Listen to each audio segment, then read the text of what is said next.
Welcome back to the Movie Draft House. I'm your host, Mark. I'm joined by co-host Jeff. Good evening, Mr. Mark, sir. Or Good morning. evening. It's evening. We can say that. Clues people into when we're recording. Ooh. A little behind the scenes action. Peek underneath the skirt. I like it. Hey, but you can look, but don't touch. Mm. Anyways, before we get into what we watched this week, got to plug some music. And this month, during the month of November 2023, we give thanks. Oh, that's right. Because it's Thanksgiving, you jack-o'-lanterns. Wow. That's anachronistic. Jackalopes. No. You turkeys? You turkey. There we go. Thank you. Thank you for saving me once again. We give thanks to the Canadian alt pop band Group Project with their song MCK. That's an abbreviation. Yes. I learned that last week. Yes. Proud of you. Anyways, thank you. Hit the show notes for all the links to their social media. They're doing big things. Huge shout out to them. Jeff, what do you think of the band? Loving it. Love the song. I haven't explored the rest of their catalog just yet, but the song is quite dope. Good. Thank you for. I'm just going to say thank you this entire episode because it's Thanksgiving. Anyways, be sure to hit the show notes. We're not. Hit the show notes for all their links. They're doing big things. We appreciate them. Jeff. Yeah. Hey, what do we watch this week? Well, I have to give a hand to you at this point because you selected Jingle All The Way, which is about not really Black Friday. It takes place on Christmas Eve, but it relates pretty well with Black Friday, which, if you're listening to this on the day it comes out, is tomorrow. Yeah. So well done, Mark. Thank you. This month we're doing movies about toys, and this toy is called Turbo Man. And it's Jingle All The Way, and it's starring Arnold Schwarzenegger, Sinbad, Phil Hartman, Rita Wilson, Jake Lloyd, Jim Belushi, and over there in the wrestler's corner, it's Paul White, a.k.a. Big Show, a.k.a. Big Show. Giant. It also and he stars plays Huge Santa. Huge Santa. Also, big shout out to Robert Conrad, R.I.P. He played Officer Hummel in a reoccurring bit throughout the film. I watched his character, and I imagine this is what Mark's life is like in the field. Every day. It's just me and my motorcycle getting knocked over, my hands getting burned, I'm getting blown up by bombs. I thought as much. Anyway, Jeff, what is your history with Jingle All The Way? I came out in 1996, so I'm sure see there it is a until the recent past. Actually, I can't remember. I think I've seen it once before, and I think I was just relaxing. My buddy Jason loves this movie, and he talked about it all the time. And I think I just was saw another. All right, I'll give it a shot. I like Arnie. I like Sinbad. Phil Hartman's a legend. I'll give it a go. And I was fine. I was like, yeah, that's fine. I mean, it's exactly what you expect from a 90s Christmas film. And that's starring one of the biggest action stars of all time, right? Yeah. Oh, yeah. I mean, Arnold is on the Mount Rushmore of action stars. So,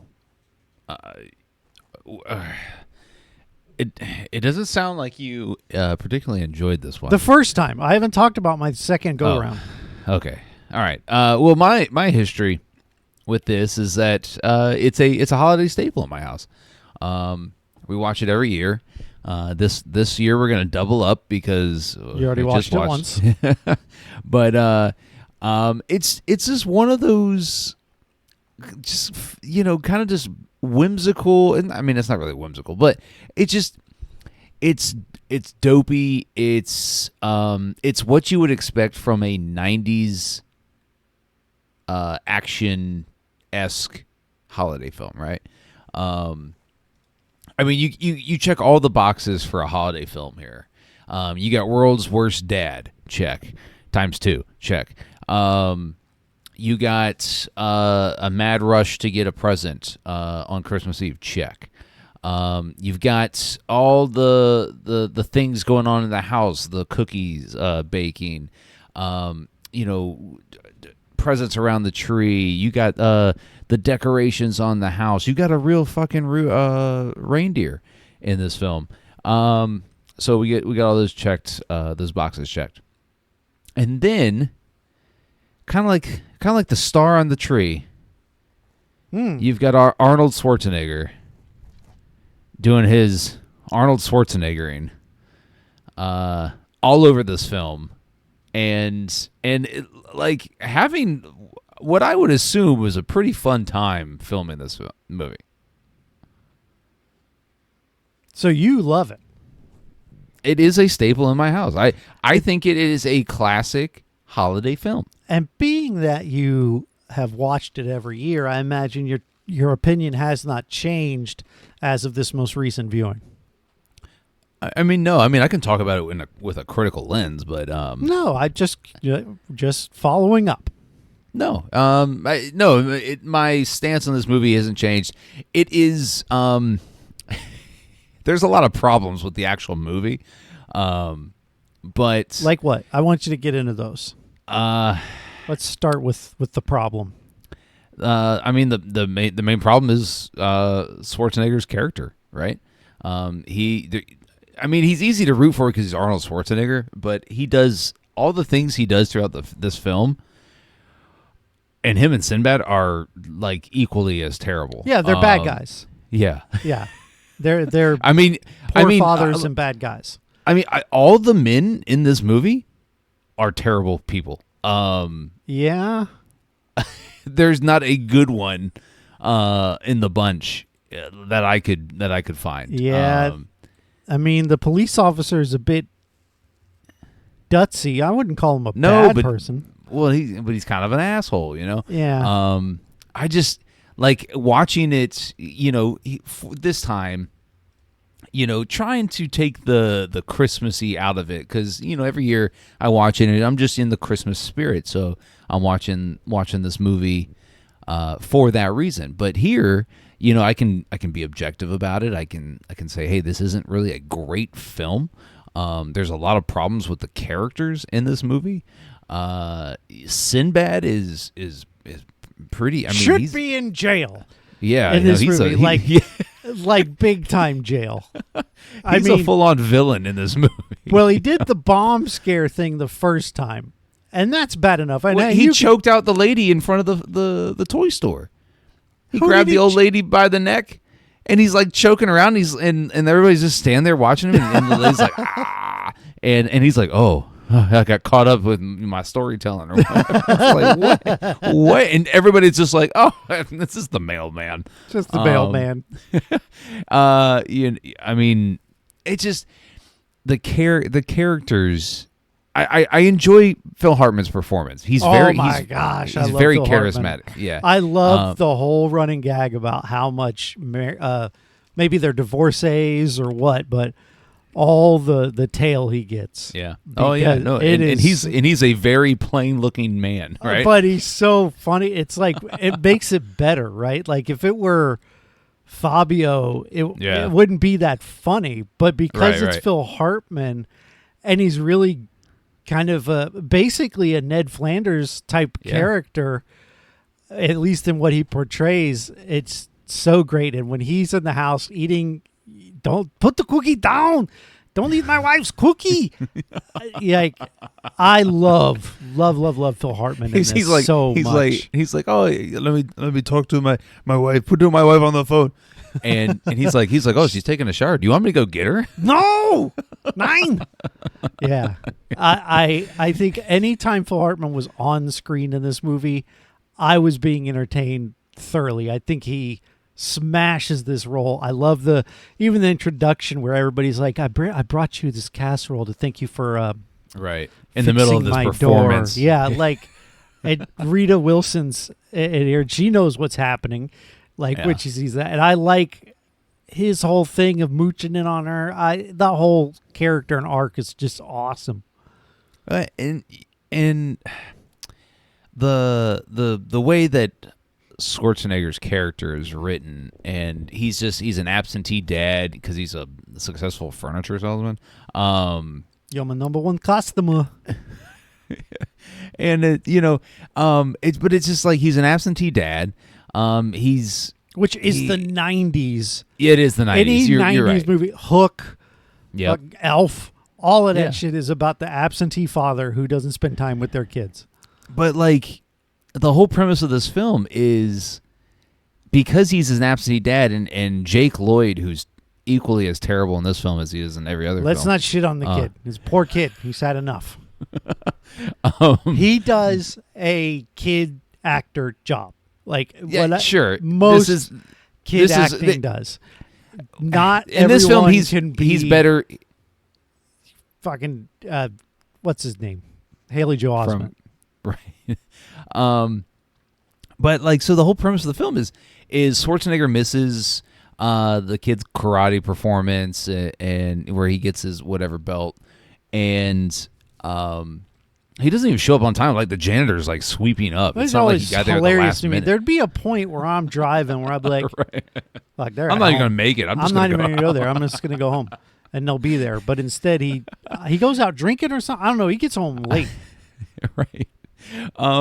So and he goes up to the kid's room, and what I like about these '90s films is that there's so much stuff now. Like, if that were to be done now, you wouldn't be able to do it because whatever here it would be Disney, but owns all the stuff on the wall, and you can't show Captain America on the wall, and you can't show Wolverine action figures and all that. But like here in the movie, this kid has like all this cool stuff on his wall.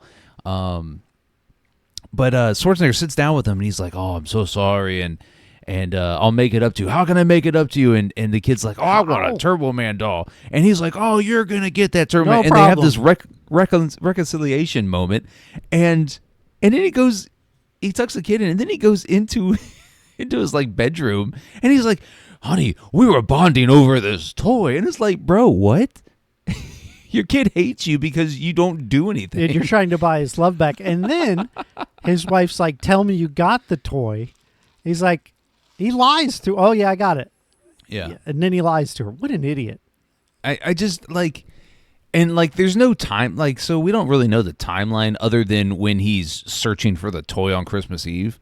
But like, I don't know how far back this movie started from Christmas Eve. Like, was it the day it prior felt like to it was Christmas Eve?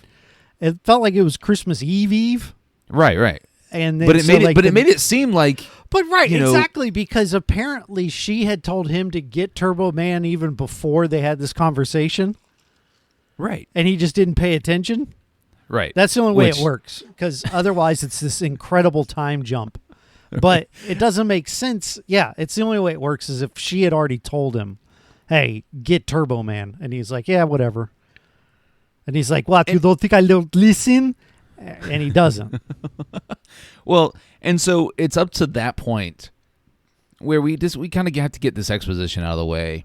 And then Christmas Eve, when he's on the hunt for the toy, that's when this movie is good. It's the really the nonstop. And this movie's only an hour and a half, right? So yeah, it moves really nice. Yeah. Right. And so once we get to where he shows up at 9 a.m. at the toy store, which I think they're in Milwaukee. I think that's what I heard. That's the first time I want to say they're that. in Minneapolis because the parade is called the Twin Cities Parade. Oh, okay. So I think they're in St. Paul, Minneapolis, or whatever it's called. Anyways, this got to be the first time a film's been ever set in Minneapolis, but you might be right. But I mean, anyways, so when he shows up at the toy store and we are introduced to Sinbad for the first time, and he's this kind of quick talking, kind of stereotypical character for the 90s, where he's essentially the only black actor in this film, and yeah. And that's a problem, right? But in the 90s, it wasn't a problem. And so, like, I really felt like a lot of his lines were, somebody told him, "Hey, you're the only black guy, So only black actor The in this one film. I'm thinking of is Rodney King. Rodney King. Oh yeah, that yeah. line. which is it's a funny scene. It's a funny scene because he's being mobbed by like Right. 3 people, and they're trying to get his bouncy ball with a number on it or whatever it was. Man, I love how ruthless everyone in like nobody is nice in this movie. Like Right. even the That's other Christmas Eve, bro. shoppers are like, Do what "Wait, you get a do, load you of this gotta do." guy. He's looking for a Turbo Man," and everyone turns around and points and laughs, and everybody's horrible. And like when he's chasing the kid And that into was- the ball pit, and he gets and- beaten. I'm and- not a pervert. What's the guy's name from SNL? Chris Parnell was one of the. Oh yes, Chris Parnell's in this. Yeah. I mean, or a young Chris Parnell, and it's a bit part.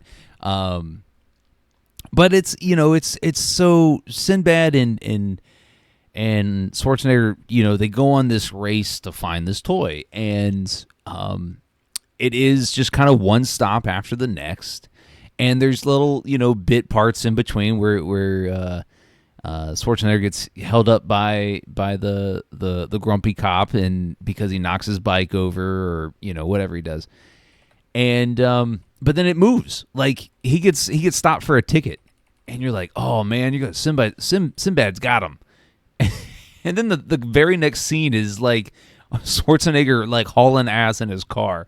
We don't get any time to think that Schwarzenegger got held back by whatever it was.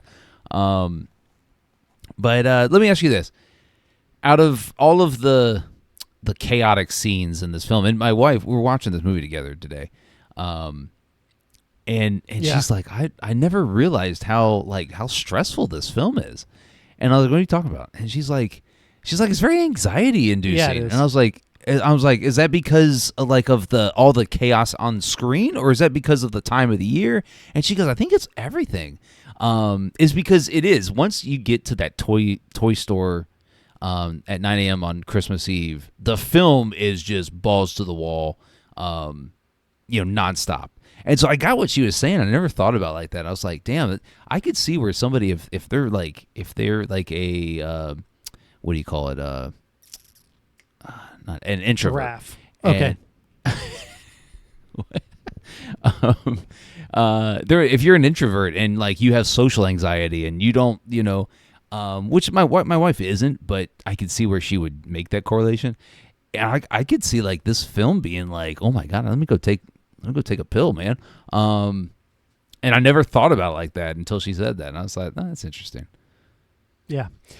My favorite scene in the chaos, when you started asking me, is actually when Booster gets his ass kicked. Just because I love the running joke of Booster, no one likes you. And even when Booster gets beat off of the float by Sinbad, all the kids go and beat the shit out of Booster.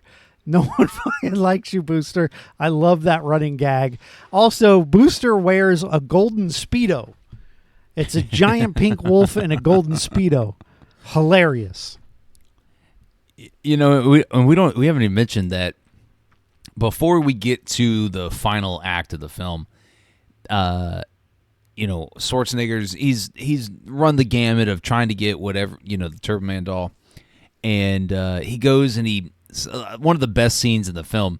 He hears an advertisement on the radio. And it's like, oh, who gonna name the 8 reindeer? Get a Turbo Man doll. And so, him and Sinbad fight over a payphone, which is objectively hilarious now. But and then they pull the phone cord out of the phone, and they're stuck. And then the guy behind, they're at a diner, and the guy behind the counter goes, hey, it's only like a block away, man. You can go over there and tell him the answer yourself. And so they race over there. And Schwarzenegger gets to the DJ booth of this radio station, which is on some floor of some high rise, and he kicks the door in and smashes the glass. I know the and answer. And I just thought that was hilarious. It's because it's a very 90s they thing. They cause so much damage in the chaos, like of trying to get this toy. Like there's so much collateral damage to to name drop another Arnold movie in this film, that it's ridiculous. It's hilariously ridiculous, and there's no reason Arnie shouldn't be going to jail at the end of this film. Right. The police would have warrants for everybody here, but and another thing we didn't mention is the Jim Belushi as Santa. I liked the whole underground selling Turbo Man thing. Well, and this is where we get knockoff to go to the Turbo Wrestler's Man Corner and see Big Show. Now I was surprised. It's Jim Belushi is great in this. Yeah, he's basically Jim Belushi. But I was surprised that you clocked and pointed out Big Show, and you're like, "Hey man, I'm looking forward to the Wrestling Corner." I was like, "Oh, I don't remember a wrestler being in that." And then we got to the Santa thing, and I was like, "Maybe Goldberg was in this," and oh no, it's Big Show. But yeah, no, it's just this film is very it's not it is a Christmas film, but it's a very action-y Christmas film. And so when we get to the third act, where after Schwarzenegger has broken into Phil Hartman's house to steal his Turbo Man doll, and gets busted by Phil Hartman and Rita Wilson. Can't bench press your way out of this. Great Which I line. thought another Great hilarious line, right? Phil Hartman line.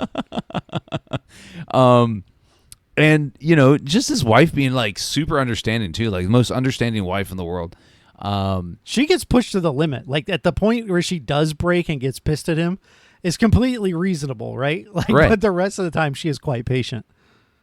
But his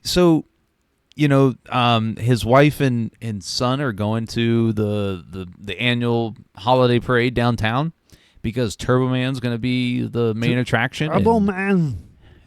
And so he goes, he makes this in the film's probably most redeeming moment, or the character's most redeeming moment. After he punches a reindeer, which was hilarious. Yeah, he uppercuts that reindeer. And then good. he uppercuts the reindeer. He does it at the best moment. It's not even he's ready to take his frustrations out on someone. Like the things he's been through in the movie, he's ready to take those frustrations out. So he punches an innocent animal. Very good. And then he dumps beer into its water bowl. No, they become beer friends.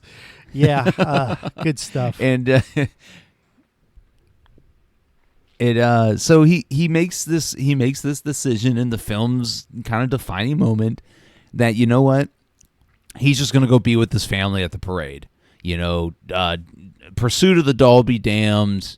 He thinks it's the best thing, which yes, it is, for him to go to the parade. And so he gets down there and he's stumbles into some weird warehouse thing.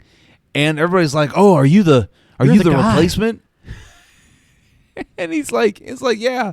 And he's like, "Replacement for what?" And they start just strapping him to all the Turbo Man stuff. And I thought it was cool, is because you get first person view a little bit, and then the big reveal of him in the Turbo Man, which he looks great, honestly. Even Rita Wilson, when he gets down, she's like, "Oh, Howard."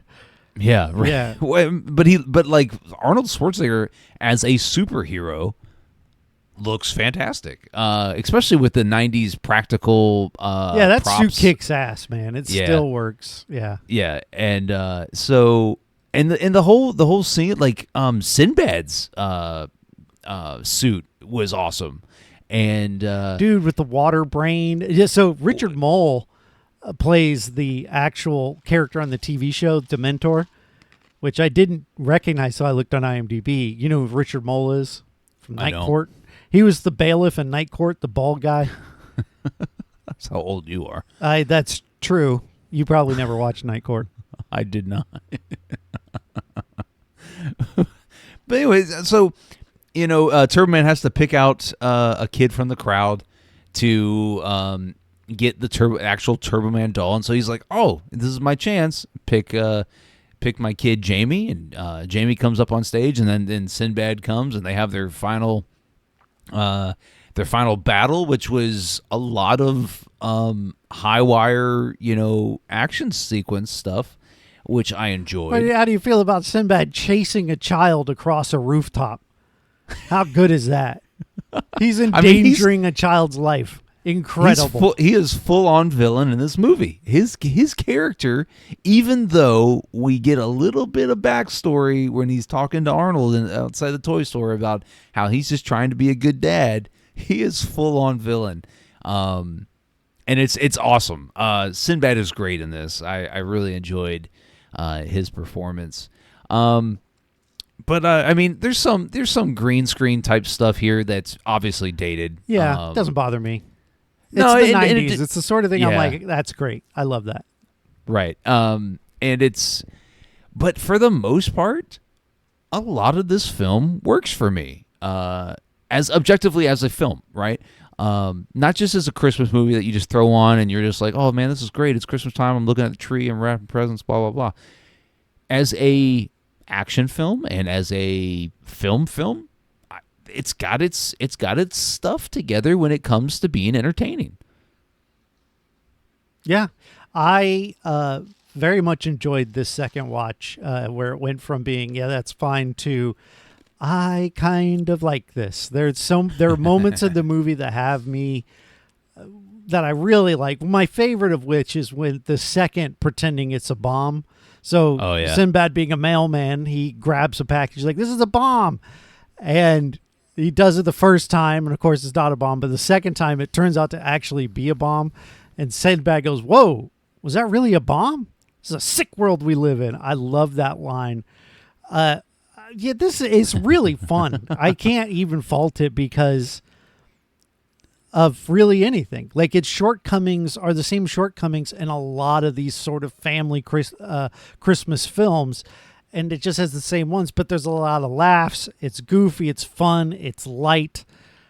I wouldn't mind watching this every year, right? Yeah. Which I can't say for a lot of Christmas movies. I don't have a lot of Christmas movies I rewatch. I pretty much just rewatch A Muppet Christmas Carol, and that's it. But I don't think I would mind rewatching this. I enjoyed it. Yeah, if we're talking like, I don't know if I could put it on a Rushmore of Christmas films, but that's a big list. I don't know. Yeah, if Mount Rushmore had 6 faces, this would probably be one. So let's say we've got 6 faces. Okay. What's your Mount Rushmore? All right. So we'll go like I talked about last week. Christmas with the Cranks, Elf, Jim Carrey's The Grinch, Scrooged. Oh hell yeah! Now you're talking. Santa Claus, Tim Allen, and this one. Nice. I don't have that. What about you? Muppet Christmas Carol, Scrooged. I'll put on there because I love it. Of course, both of those being A Christmas Carol. What other Christmas movies? I don't have a lot of Christmas movies I put on. I find I might make Violent Night a reoccurring thing because I really like Violent Night. Well, okay, fair. I don't know. It's fun. I liked Violent Night. I don't know, man. I guess maybe the Santa Claus. I haven't seen it in years, but bump all that. Scratch that. Okay. What do we say? What were my first 2? Christmas Carol, Muppet. Scrooged, Home Alone 1 and 2. Oh, Home Alone. I forgot about that one. Yeah, Home Alone's got to be on there. Yeah. I don't care who the fuck you are. Home Alone is on the damn list. It's incredible. My son rewatches it every year, and I showed it to him once, and he rewatches them both. At the end of the day, Jingle All The Way for me is one of my top Christmas films, and objectively looking at it and reviewing it for here in the podcast, I found things that I really enjoy about this film that I probably wouldn't have thought about had we not watched it. And obviously there's things. It's a mid-90s film, and so it does have its problem spots, but For the most part, it holds up. It is. I mean, it's a good film. I like it. I enjoyed it.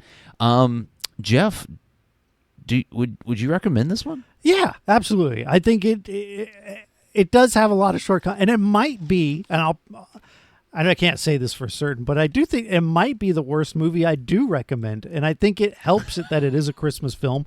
It's a fun Christmas film. You can watch it with your family, and it's painless. Yeah. So yeah, I think for that reason that it's just this good time.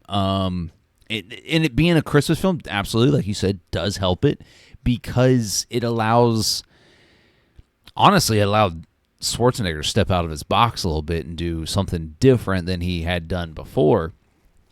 But I too am going to recommend this because it is one of my favorite Christmas films. It is a good time, and it's got good performances, right? The characters may not be great, but the performances are good, and I just think you can do a whole lot worse when we're talking mid-90s Christmas films. So yes, for sure. And I think that, and I can only go by my circles, but I know a lot of people that love this movie, right? And it is one of their annual traditions. Yeah. So I think despite the critical panning and even its actual own shortcomings, I don't think you can sell it short because of how much people really like it. So I tell you what, Jake Lloyd made some choices, or his agent made some choices in the 90s. Because was it 99 that was 98 episode 1? 98? Yeah, so right this is probably his film right after this. But Jeff, what are we watching next week? All right. Well, we're going to close. It is a 5-week month, and that usually means Mark and I jointly select a film and then base our whole theme around it. So we are going to watch the new classic. I'm going to call it an instant classic, Barbie, from this year. And it is 2023. Starring Margot Robbie, the Baby Goose, and everyone else. Issa Rae, Kate McKinnon, everybody's in this movie. Like they didn't tell no to anyone. They're all here. I'm excited. Yeah, I've not seen it. You have. And then we next week, after we review that film, we're going to draft. And we haven't done this episode has been the closest we've done to a holiday episode. Right. But we are actually going to make December a holiday themed month. Although I don't think it'll be a running thing because I honestly, as you can tell by my list of Christmas movies, don't really watch that many Christmas movies. But in order to make it entertaining for me, we're going to do R-rated Christmas movies. R-rated Christmas. Yeah, Christmas. It needs to be a Christmas movie and it needs to be rated R. And I'm glad that you're a kindred spirit, someone like me that does not consider Die Hard a Christmas film. I don't want you to pick an R-rated film that happens to be around Christmas. I think Christmas needs to sort of be central to what's happening on screen. Right. So I agree. There are a lot of options out there, so I don't think either of us have an excuse.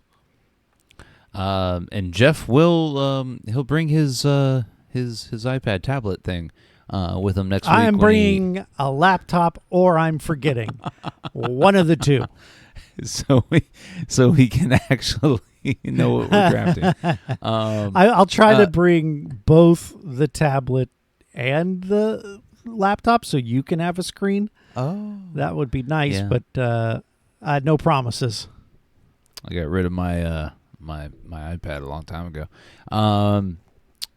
Anyways, give another shout out to the music this month. The band, the Montreal Canadian band Group Project, with their song MCK. They're doing big things. Hit the show notes. Get all of their social media account info. Give them a like, follow, subscribe. They're doing big things. We appreciate them. And speaking of following, if you want to follow the podcast across social media, you can find us at Movie Draft House We're on Twitter, TikTok, Instagram, right here on YouTube where you're watching us. So hit the subscribe button when it pops up so you don't miss out on any future content. And if you want to follow Jeff on Twitter and tell him, hey, man, Christmas movies aren't so bad. You should watch the Hallmark Channel once in a while. Hell no. You can find him Hell at no. Podcast by Jeff. Don't go there and don't tell me that. I don't want to do it. But if you want to get in touch with Mark and tell him to put the cookie down, you can do that at I Heard You Liked on Twitter. Yeah. Jeff, do we have any words of wisdom? Put the cookie down. That's I was going to use put the cookie down, but then I used it already. And shot it, premature. Yep. It happens.